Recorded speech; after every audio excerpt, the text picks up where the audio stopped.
Me. I love it. Guys, we'll have to leave it there for today. Thanks so much, and we'll see you next time. See ya.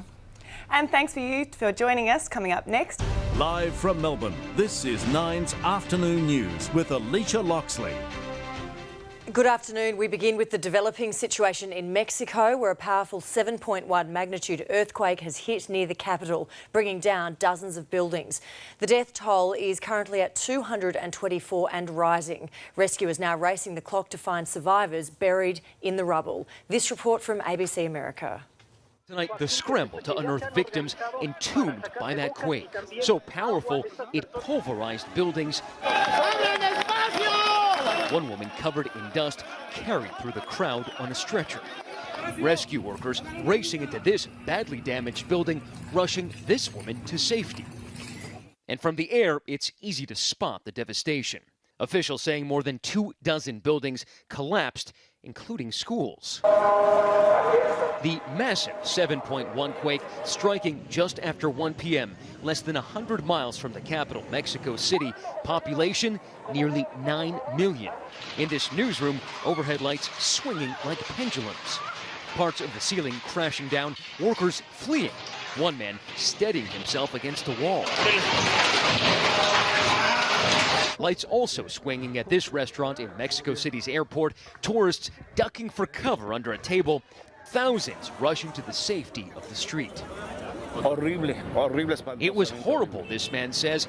Outside, structures collapsing, dust clogging the air so thick you can barely see anything. I pray that nobody's in here. Residents seen trying to secure a billboard that landed on top of one of those collapsed buildings. We just lost the building, Mexico City. Windows crashing to the sidewalk, streets littered with crumbling facades. This car destroyed. 250 miles away in Mexico City. It was 32 years ago today in which an 8.0 magnitude quake flattened parts of Mexico, killing thousands in 1985. Tonight, as the country begins to assess the earthquake's toll, more than 100 dead, millions without electricity, the airport's operation suspended. This cracked pavement, just one of the region's many scars.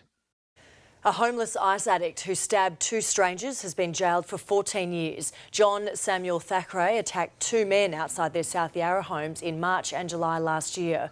Both victims were lucky to survive the attacks, with one man still walking with a limp. And we will have more from our court reporter Jade Vincent a bit later on in the bulletin.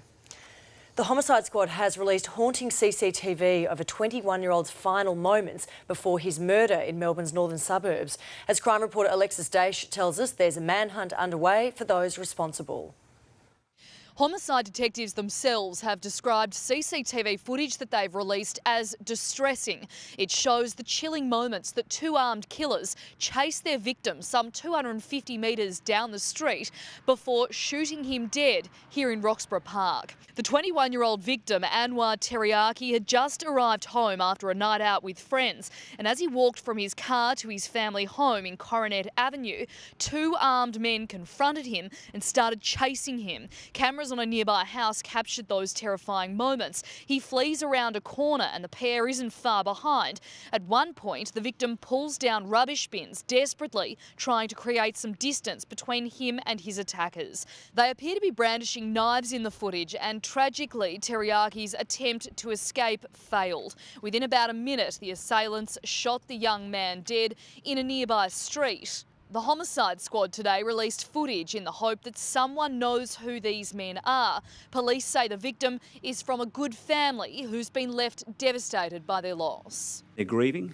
They're devastated by the loss of their son and their brother. They have no knowledge as to anyone that would want to harm Anwar. Now, those cameras also captured a silver sedan that was following both the attackers and the victim during the foot chase. Today, police revealed that that sedan was found later burnt out. It was reported to be on fire only 1 hour after the killing in Reservoir. Now, police have told us that inside that partially burnt out car, they found several items of interest, and they believe that the killers are indeed linked to that silver sedan. We suspect this sedan was lying in wait in the vicinity of Anwar's address for up to 40 minutes prior to his arrival, has dropped off the assailants and then later collected them. Now, this unsolved murder took place just after 12:30 in the morning on the 9th of August. So, of course, if anyone has any information at all, they should contact Crime Stoppers.